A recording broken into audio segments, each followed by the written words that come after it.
Alors, bienvenue pour cette nouvelle séance. On termine maintenant le modèle des voix et nous allons terminer avec le modèle de l'adulte, de la voix de l'adulte. Alors, bienvenue à cette nouvelle expérience-là que nous allons faire ensemble. Bienvenue à nos participants.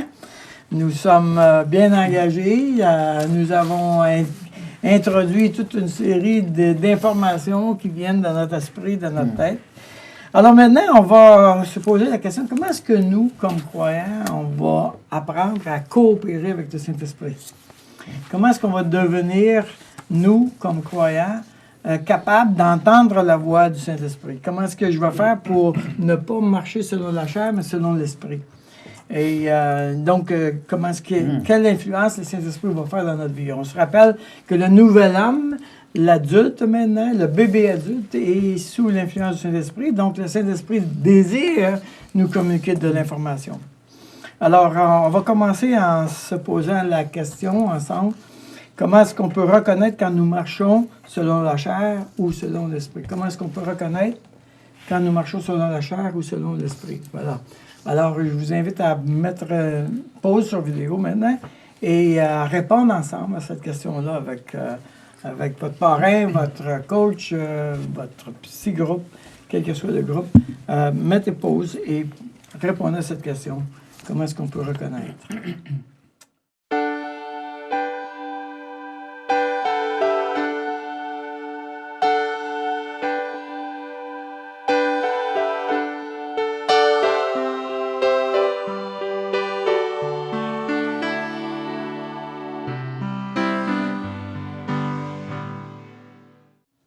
Alors, il y a un certain nombre d'éléments qu'on peut relever en ce qui concerne la manière de marcher selon la chair, marcher selon l'esprit.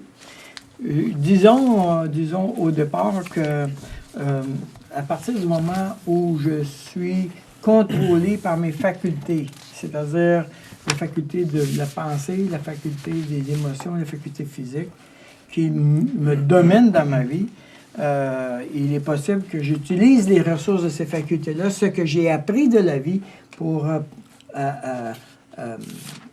obéir à Dieu. Et là, tout à coup, je suis en très grand danger de marcher selon la chair. Rappelons-nous que la chair peut être très spirituelle.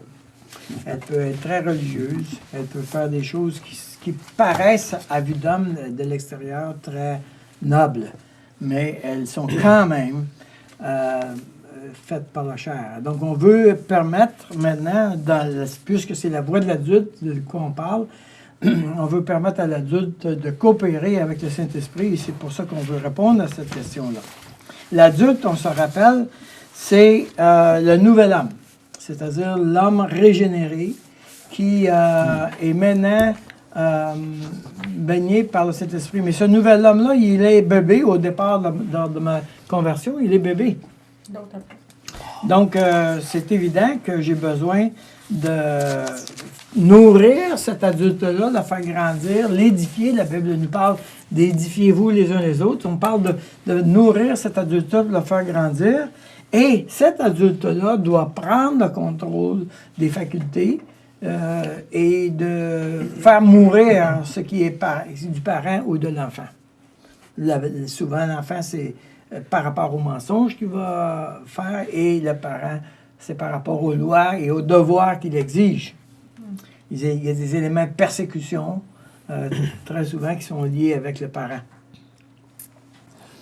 Donc, ce que nous allons faire ensemble, c'est qu'on va faire un petit exercice et je vais vous demander d'identifier qui parle. Alors, est-ce que c'est le parent, l'adulte ou l'enfant? Alors, quand je dis « je refuse, cela me gêne », l'enfant, c'est le monde émotionnel. Hein? Il faut lire la Bible. Le parent. Un bon chrétien est discipliné. Le parent. Le parent. Alors, on ne doit pas laisser les choses traîner. Le parent. Il faut pardonner. Parent. Ça peut être l'adulte aussi. Oui. Hein? Ouais. Parce que le Seigneur peut m'inviter à pardonner. Comme est-ce Donc- on marque parent ou Ça peut être le parent, ça peut être l'enfant, ça va dépendre de... parent le- ou adulte. Adulte. Ou l'adulte, excusez. Excusez-moi. Dépendamment du contexte dans lequel ça va être dit. OK? Tu ne vaux rien, Le parent. parent. Je déteste cette personne, L'enfant. l'enfant. N'abandonne pas ton assemblée. Parent. Ça peut être le parent, ça peut Ça être peut le être aussi le Saint-Esprit. Saint-Esprit. Voilà.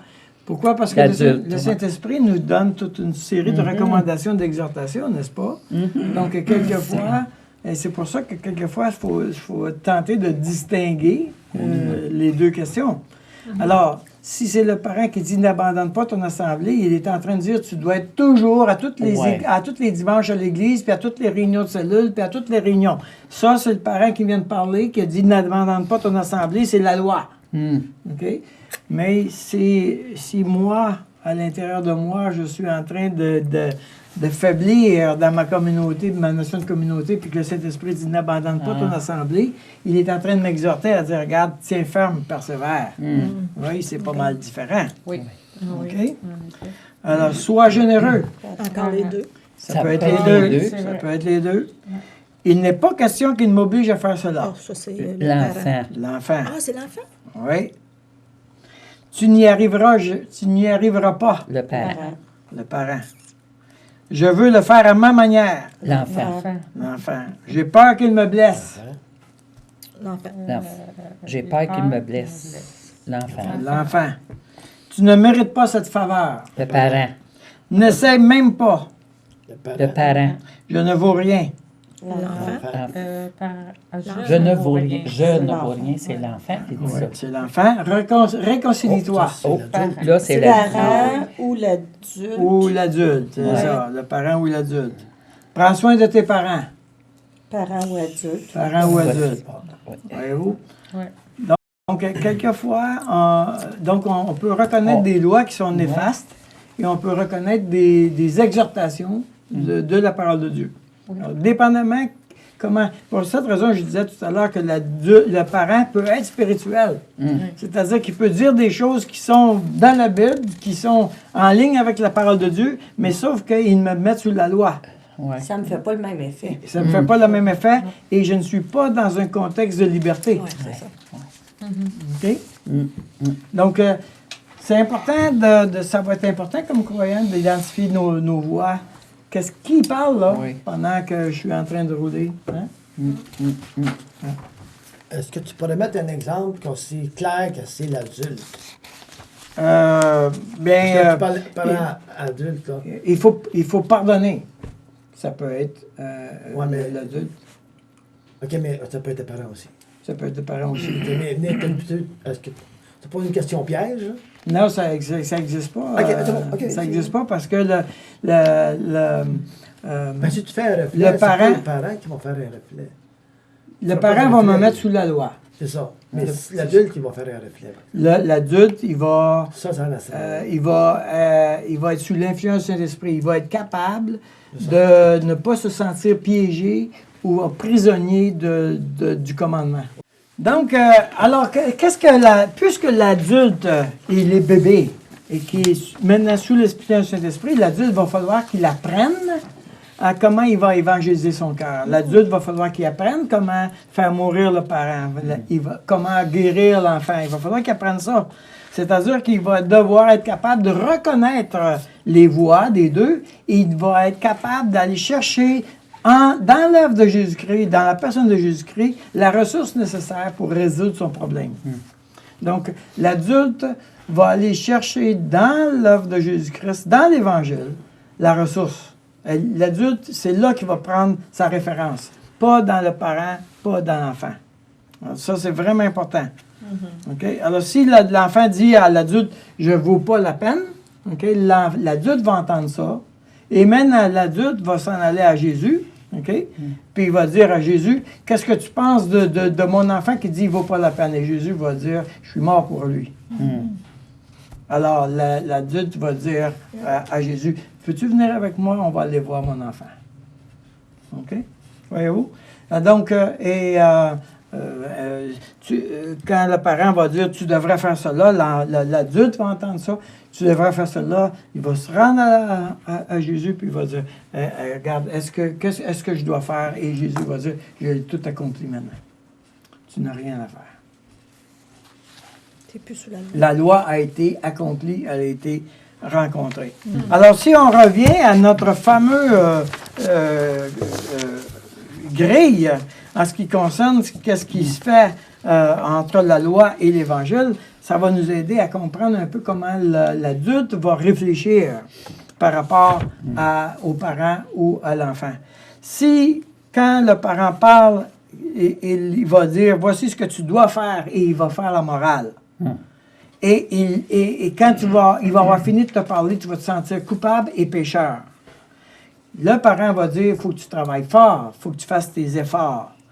Et il va dire, regarde ce qui te manque pour arriver à le faire. Et si tu pouvais le faire, tu pourras enfin être un bon croyant comme les autres. Tu vas te conformer aux autres et c'est ça qui va faire que tu es accepté. Donc, tu es dans un salut par des œuvres. Si l'adulte prend le contrôle de ta vie, sous l'influence du Saint-Esprit, l'adulte va dire, il va se tourner vers le Seigneur Jésus et il va dire, en Christ, j'ai tout. La loi a été accomplie en Christ, j'ai l'identité que j'ai maintenant est en Christ.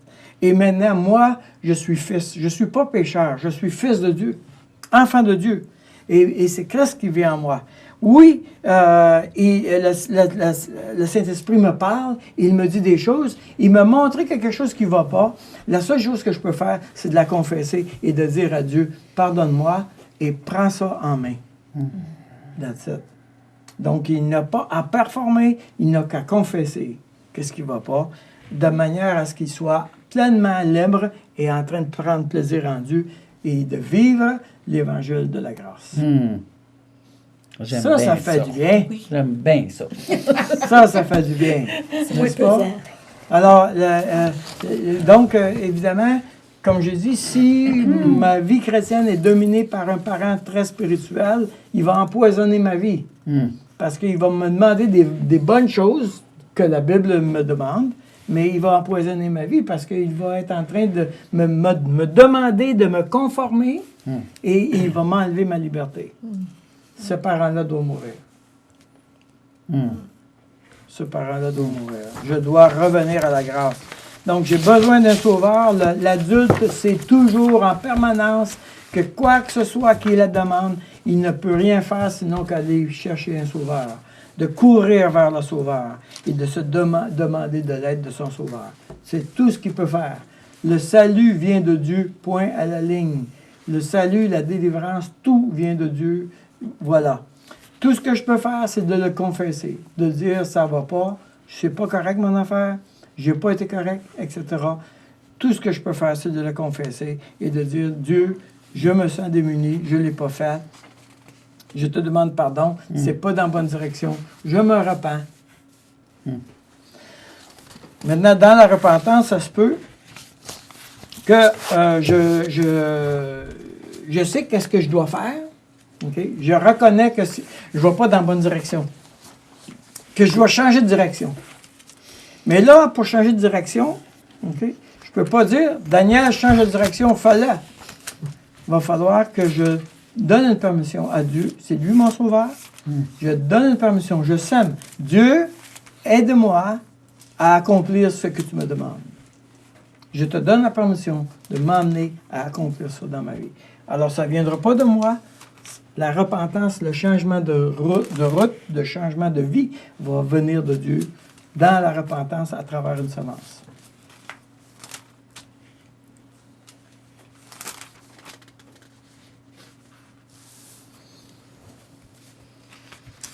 Alors, quand on parle de marcher selon, la différence entre marcher selon la chair et marcher selon l'esprit, c'est cette capacité, premièrement, dans cette situation et dans ce modèle, de comprendre la voix du parent qui fait des lois et la voix de l'enfant qui réclame ou qui croit des mensonges. Dans les deux cas, l'adulte doit apprendre à aller chercher sa ressource dans l'Évangile. Il est capable, Parce que même si c'est un enfant, imaginez que c'est un bébé qui est en arrière des 2 chevaux avec la charrue. Même si c'est un bébé, il est capable de dire au Saint-Esprit qui est aux côtés de lui, viens m'aider. Tout le temps. Tout le temps, tout le temps. OK? Donc, il y a ce pouvoir, il y a cette possibilité-là, ce privilège-là de se tourner vers Dieu en tout temps. C'est l'adulte. Parce qu'il est connecté avec le Saint-Esprit.